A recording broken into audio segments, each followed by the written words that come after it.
Tell me the importance of this rail here. Yeah, so we're trying to make it easier for people to get to San Antonio and Austin. Make it easier for us to go see a Spurs game in San Antonio, come back the same night. Make it easier for people who maybe can't afford to live in Austin but have a great job here and want to live in San Marcos or New Braunfels or in San Antonio, and to make it so that they can commute here easily. Today we took a trip from San Antonio to Austin to kind of see how it works firsthand, and it's a great trip. It is very comfortable.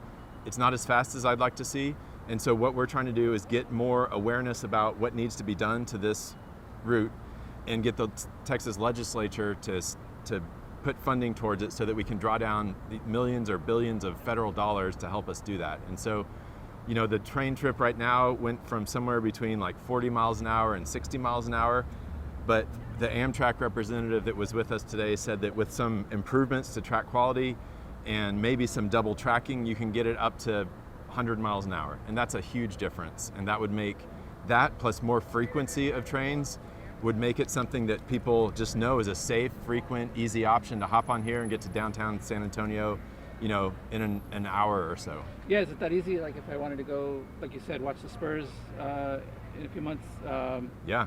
Like how much does a ticket cost, and then how easy is it when I get there, dropped off downtown? Yeah, so right now we're in downtown Austin. We're at basically like 5th and Lamar at the Amtrak station here in Austin. You can get on here any night around 6:30, go to San Antonio. The tickets today were about $21 a piece. If you buy them in advance, I think they can be like $10. And it drops you off at right by the Alamo Dome, basically. And then from there, if you're not going to the Alamo Dome, if you want to go to the Spurs Arena, which the train passes by but does not currently stop at, you take an Uber or a bus to get there. So it works now. It's not as convenient as I want it to be in the future. There's one person that was on our ride today, Iris, who works for Senator Zaffarini, and she lives, I believe, either in San Antonio or Laredo, but takes this frequently to come work during session to get to Senator Zaffarini's office. So it is possible to do now, but we want to make it not just possible, but something that people look forward to, because right now your only option is pretty much to drive on I-35, and it's not safe, it's unpredictable.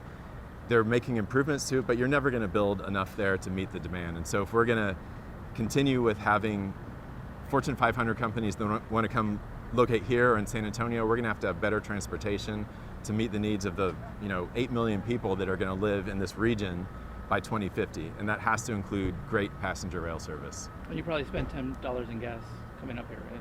Yeah, exactly. Yeah. Okay. Yeah. Anything else?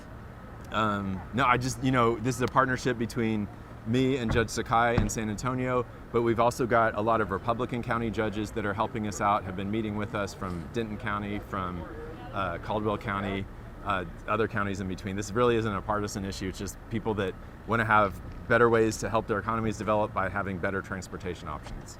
Great, thank you. Thank you for watching. Please hit the subscribe button and get the latest news by downloading the CBS Austin News app.